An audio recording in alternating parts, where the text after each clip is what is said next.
Marcelo, la primera pregunta, bueno, es obvia, si cómo estamos y cómo vamos, ¿no? Bueno, la economía no está bien. Yo voy a tratar de hacer una síntesis de por qué está pasando lo que está ocurriendo. Me refiero a recesión, inflación que no logra bajar, salarios que han caído el año pasado,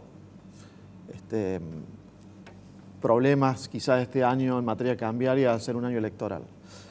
Argentina estancó su economía desde el año 2011. Desde el 2011 hasta ahora crecemos 2%, caemos 2%, y así en promedio no crecimos nada.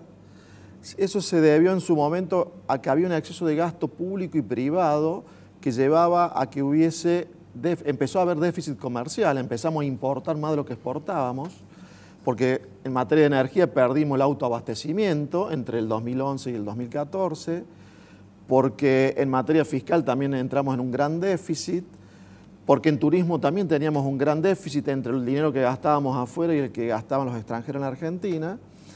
Y cuando un país llega a esa situación, normalmente lo que termina ocurriendo es que para salir de ese problema de competitividad y déficit externo, en algún momento termina devaluando su moneda. Claro. Sube el dólar, caen los salarios medios en dólares, y eso hace que se viaje menos al exterior, que las empresas tengan un poco más de competitividad para revertir el déficit comercial. Bueno, fíjate que esto viene ocurriendo todos los años pares. Se devaluó el peso en el 2014, en el 16 y en el 18. Y cada vez la suba del tipo de cambio fue mayor. La suba del 16 fue mayor que la del 14 y la del 18 que la del 16. Es decir, no alcanzaba esa suba del tipo de cambio para poder volver al equilibrio de la economía. Bueno, la devaluación del año pasado fue muy fuerte. Si bien fue necesaria para poder volver a ese equilibrio, para que podamos exportar más de lo que importamos, tener saldo positivo en la balanza de turismo, en la de energía, etcétera, pero en el medio te genera una recesión. Sube el tipo de cambio, sube la inflación inicialmente, cae el poder adquisitivo de los salarios, tenés una recesión por el lado del consumo. Y eso es lo que está ocurriendo desde el año pasado. Recesión por ese motivo. Por algo que había que hacer, que era tratar de salir del déficit externo y del déficit fiscal. Y ahí entra también el déficit fiscal. Sí o sí tenemos que alguna vez equilibrar las cuentas para no vivir del endeudamiento. Entonces, desde el año pasado se están haciendo cosas que son necesarias para la economía, pero que en el momento en que se las hace traen recesión, caen los salarios reales y la gente la pasa mal. Sube la tasa de pobreza, va a subir el desempleo, es probable que tengamos un desempleo de 2 dígitos en estos próximos meses y que la tasa de pobreza ya debe estar arriba del 30%, 30-31%. Pero es un problema de larga data que se está tratando de arreglar, pero que la forma en que se lo arregla ya trae estos problemas que estamos viviendo. Ahora, Marcelo, vos has explicado con mucha claridad todo el proceso, pero hay un tema que me parece a mí que es importante. El gobierno ha iniciado un ajuste, déficit cero, etcétera, etcétera, pero le cargó todo al sector privado. El sector público no se redujo un centímetro y eso es lo que está pagando hoy la gente.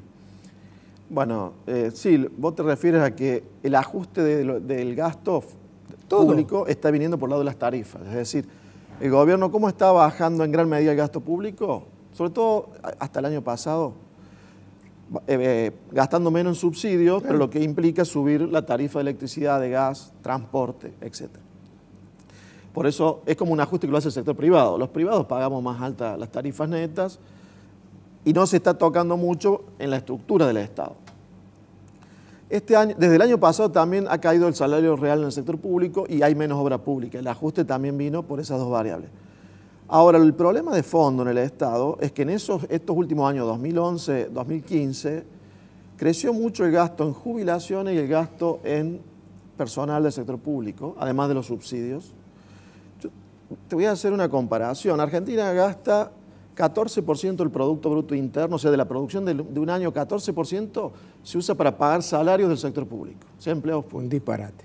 En Chile gastan el 7% del PIB en empleo público. Esa diferencia entre Argentina y Chile, entre el 7 y el 14, son 300.000 viviendas tipo Procrear por año, Claro. que no hacemos. ¿Por qué? Porque gastamos mucho en empleo público. Pasa que eso no se nota porque hay gente que cobra su sueldo, eso genera demanda, pero lo que se está perdiendo por haber avanzado demasiado con la planta de personal en el Estado en varios años, a nivel nacional, provincial y de municipios, equivale a 300.000 viviendas tipo Procrear por año, claro, o a 30.000 kilómetros de autopistas. Es una barbaridad. Bueno, Argentina tiene 6.000 kilómetros entre Tierra del Fuego y La Quiaca. Hay cierto grado de indignación en la sociedad en general porque este gobierno prometió cosas que después no pudo cumplir. Yo no voy a decir que no quiso cumplir, pero a mí me importaba mucho porque hoy si uno escucha los programas más o menos de economía, política, los economistas dan un panorama de lo que está pasando y lo que puede llegar a pasar. Pero hay algo que estoy escuchando cada vez más rigurosamente y es el tema de los modelos de gestión.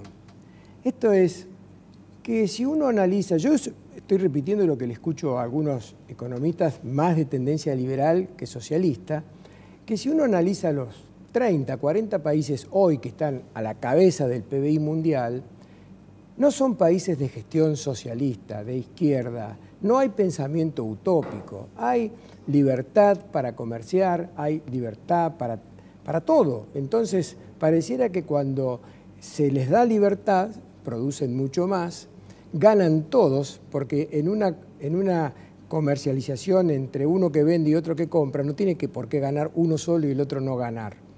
Y les va muy bien. Entonces la pregunta es, ¿por qué esta resistencia empecinada de los argentinos de más de 70 años? Más de 70 años de seguir con una gestión de tipo colectivista, para decirlo de alguna manera. Yo no sé si es colectivista esa visión que comparto. Yo creo que en Argentina la mayor parte de la gente está esperando a que el Estado le venga a solucionar los problemas. El problema es... Yo soy de clase media, yo recuerdo que en mi casa mi padre, mi madre nunca iban a estar pensando que el Estado le tenía que venir a subsidiar la vivienda con un crédito subsidiado, ni un subsidio en el gas, ni en la electricidad. Había una visión de que había que generar los propios recursos para sobrevivir, de clase media. Yo creo que en alguna porción eso se ha perdido y estamos esperando a que el Estado nos solucione los problemas, aún a la clase media. No estoy hablando de quienes lo necesitan porque están en la pobreza, a la ayuda estatal, sino, y esa es la batalla cultural que se está perdiendo en Argentina. Ahí hay un presidente de Estados Unidos que decía cómo era: no te preguntes tanto qué puede hacer tu país por vos, sino lo vos que por vos tu podés país. hacer por tu país. Kennedy. Bueno, creo que la clase media argentina ha perdido un poco eso. No esperemos que el Estado nos venga a salvar con subsidios, regalos. ¿Qué nosotros podemos hacer por el país en términos de esfuerzo, de trabajo, ¿no? Hay una cuestión ahí cultural. Ahora, vos decías los modelos. Lo que los argentinos tienen que tener es absolutamente en claro que lo que no sabemos que no funcionó en absoluto son los modelos de planificación central, o sea, el comunismo, que actualmente, ¿qué queda? Corea del Norte, Cuba. Eso sabemos que fracasó rotundamente. Otros países que van en vías del comunismo, como el socialismo del siglo XXI, Venezuela, otro fracaso absoluto. Ahora, dentro de lo que son sociedades capitalistas, hay variaciones. O sea, un capitalismo con poca intervención estatal como Estados Unidos, a otros con más intervención estatal como pueden ser países europeos. Pero vos fíjate, perdóname que te Chile interrumpa. que ha tenido gobiernos socialistas o de centro y centro izquierda muchos años, pero que eran mucho más liberales que los de centro de Argentina. Pero pensá en esto, Marcelo. En la década del 50, los países nórdicos se volcaron con cierta mesura al socialismo. Cuando se dieron cuenta que se estaban equivocando en el rumbo, giraron todos, y fíjate cómo están hoy los países nórdicos, están entre los top 10 del mundo. A eso el caso Singapur, que la sociedad Nueva argentina Zelanda. tiene que distinguir que lo que ha funcionado como intervención estatal es dentro del capitalismo, de la economía de mercado, una cierta intervención, como ha pasado en países europeos, los nórdicos, Alemania, Francia.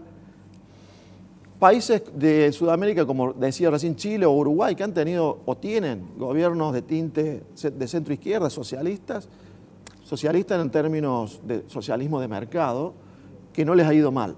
Pero lo que tiene que evitar son aquellas visiones tipo Venezuela, tipo Nicaragua, ni que hablar de Cuba, Corea del Norte, porque eso no puede funcionar. Eso lleva al deterioro seguro, económico, social y finalmente político y de las libertades cívicas de un país. Y eso es mucho peor que tener una crisis o una recesión Ahora, económica. te quería comentar esto.